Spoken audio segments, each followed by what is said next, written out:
McNair gives it to George, running right up the middle. Touchdown! Titans!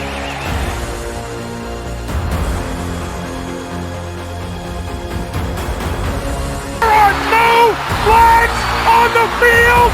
It's a miracle!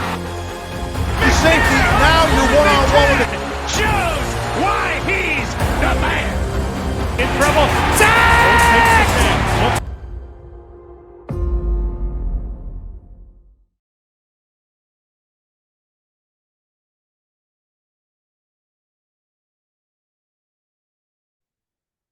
Ladies and gentlemen, Titan Nation, how's everyone doing? Today I have a special episode with obviously my guest, Mike.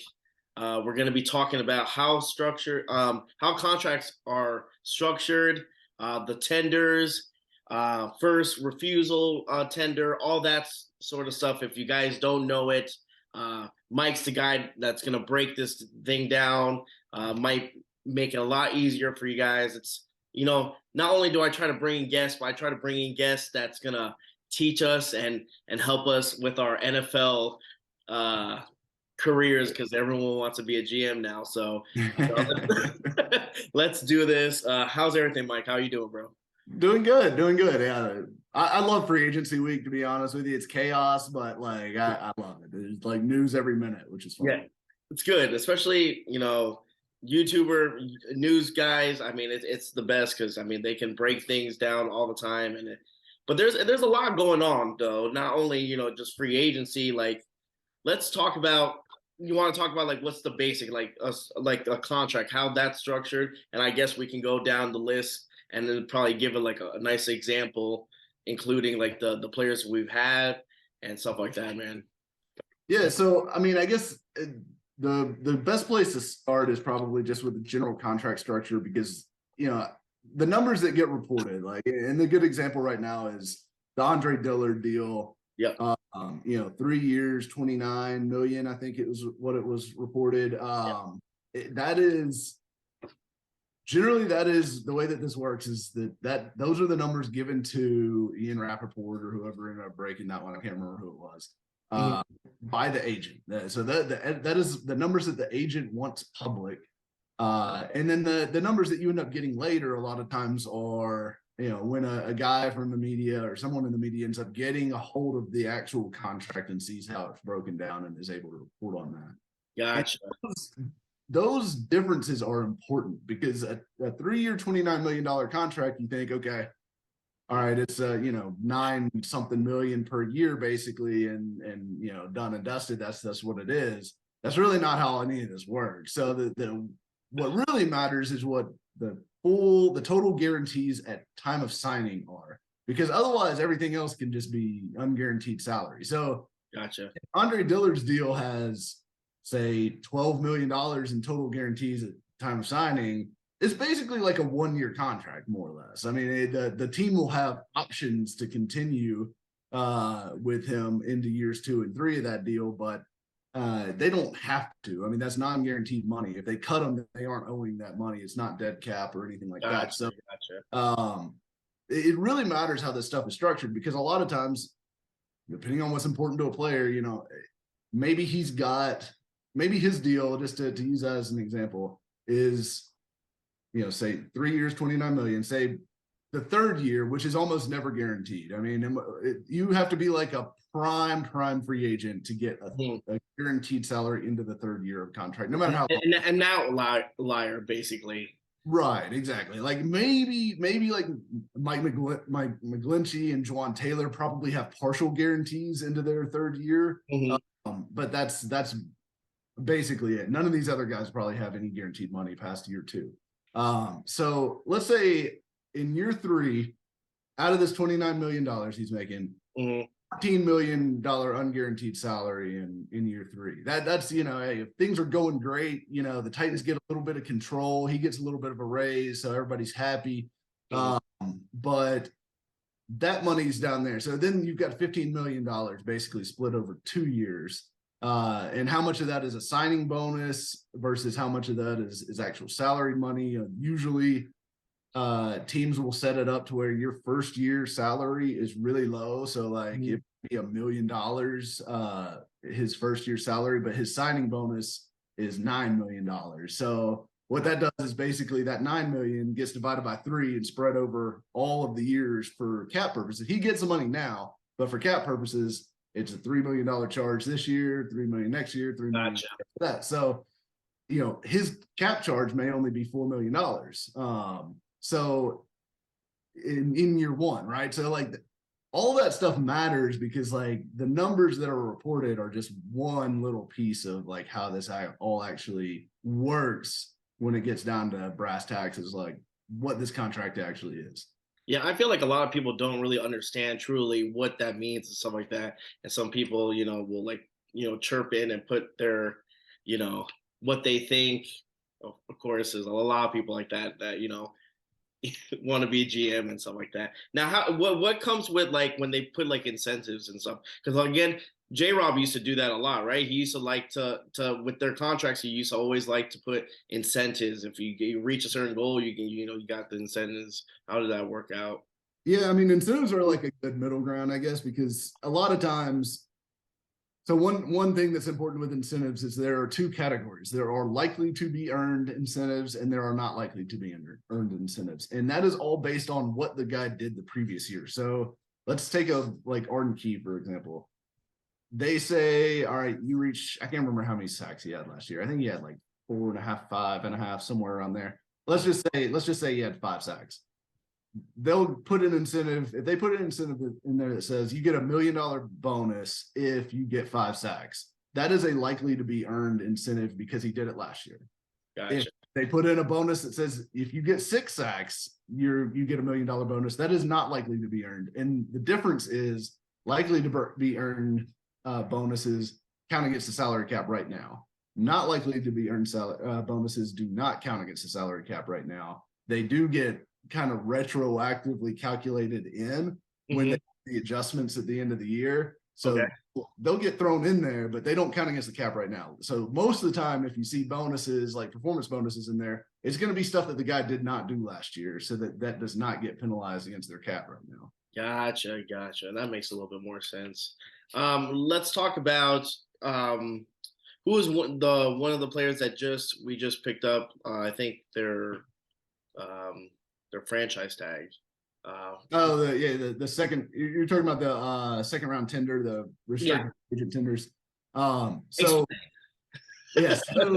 So there's several different types of free agents in the NFL. So like all this stuff can be relatively confusing. I get it, like totally for somebody who doesn't follow this closely. Yeah, they'll be like, what is happening? So that's why we have Mike. Mike's here to break it down. And guess what? I'm learning too as well. Don't get me. I'm not the one that knows everything. All right. So that's why we have Mike. Go ahead, Mike. I don't know everything either, but I do know this. There's unrestricted free agents, which is like most of your free agents, like 90% of your free agents are unrestricted free agents. And those are guys that are free to negotiate with whatever team. That's just regular free agency. Restricted free agents, which are generally most of the time, those are undrafted rookies who played 3 years with your team and accrued seasons, which means they played, I think, at least 6 games, in each of the first 3 years. They get to restricted free agency, which means they are kind of a free agent. So the team has the option before the start of the league year to tender them a contract, and it's a 1-year deal, and it varies depending on how much protection the team wants to have on the deal. So basically how this works is, say with Tier Tart, the team decides to offer him a 2nd round tender as a restricted free agent. What that means is, because they offered him that, he doesn't have to sign it, they don't have to agree to it, that just because the team offered it, that means they are protected. So if he is free as soon as he receives that offer to go collect an offer from another team. So if another team wants to sign him, do a $10 million a year deal, whatever, he can sign it, but then it goes back to the Titans, and the Titans have to match that, correct? To match it and keep him for that exact contract, or they can decline and get the other team's 2nd round pick in return. So basically it is saying that you get, this is like an automatic trade, basically. So they are setting the price tag. If you want to sign Teeter Tart, you can, but you have to be prepared to part with a second round pick for it. So that's kind of how that works. Now, most of the time, a second round tender for a guy like Teeter Tart, like I think Teeter Tart's a really good player. I don't think any team's going to go sign him and be willing to part with a second round pick. So what that effectively does for the Titans is it limits his market. Like it eliminates competition. They're in the driver's seat now. They're in the driver's seat. So likely he's not going to get any other offers. What is probably going to happen is there's going to be a little bit of a standoff between the Titans and Drew Rosenhaus, who is Tart's agent. And I would imagine he's not going to be real interested in playing on the tender tag, which is, I think, it's like $4.3 million this year is what it is. So 1 year, $4.3 million contract.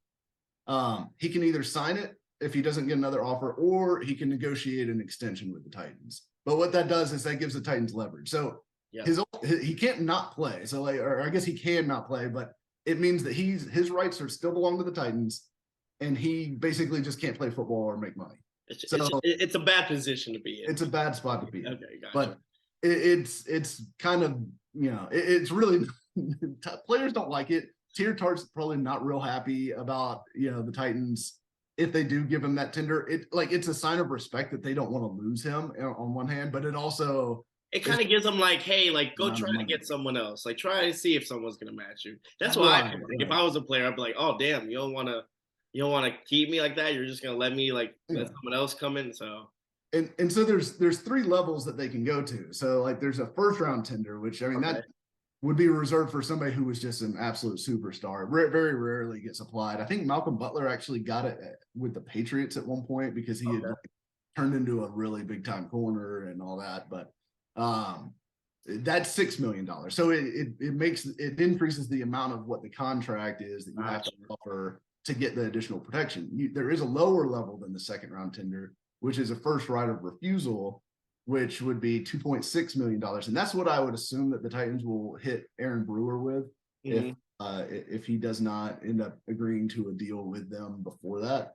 And basically all that does is you don't get any picks in return, but what happens is he can go solicit offers from other teams. If he agrees to one, they bring it back to the Titans and they can either agree to sign him for that or decline it and let him go. So they get nothing back if they let him go. But what it does, the reason why it still offers some protection is that the other team has to sign him to an offer sheet.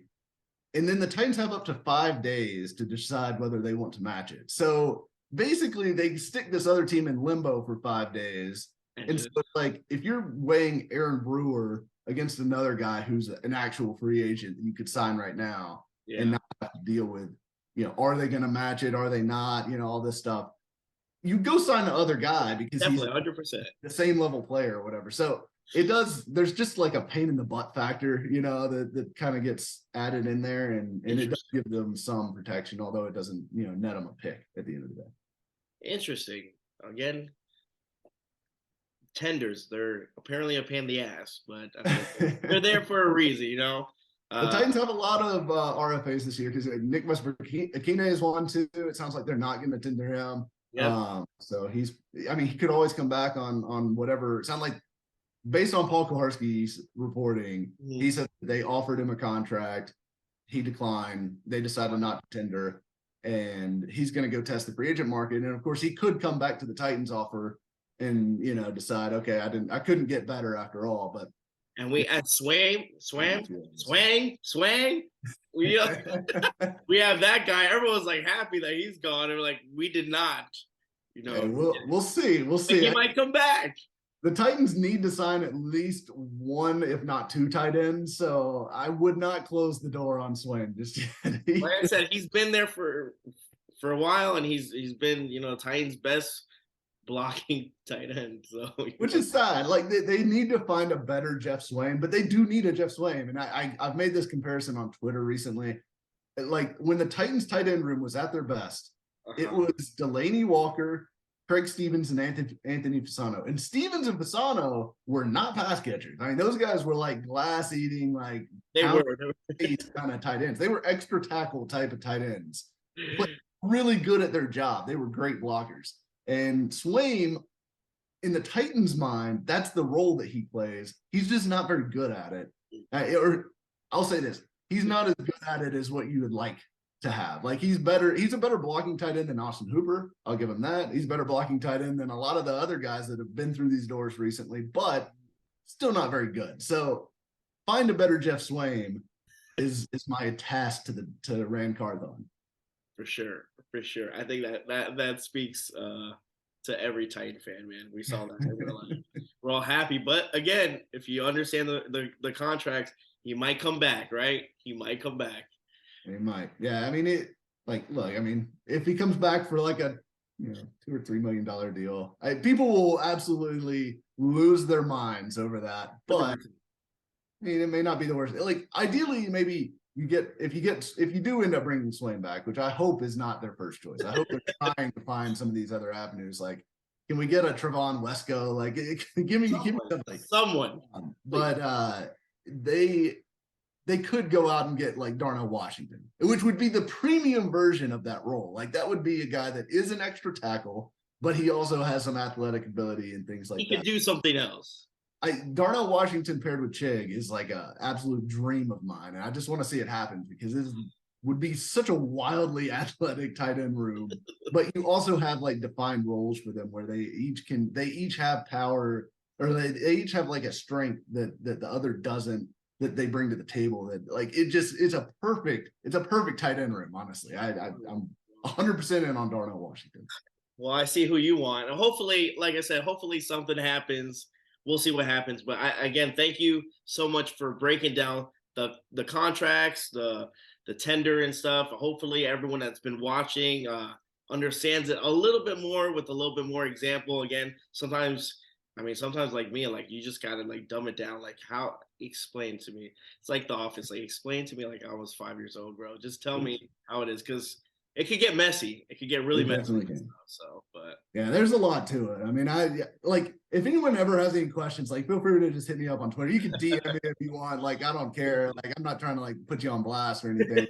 I'm not going to answer questions. I mean, it took me a long time to figure all this stuff out myself. So, but like I said, I appreciate you coming on. It's always a pleasure having you on and sharing your knowledge of football and just the rules of football, right? The other side, the business side, but I appreciate it, man. And you have a good day, bro. All right? All right, you too, man. All right, peace.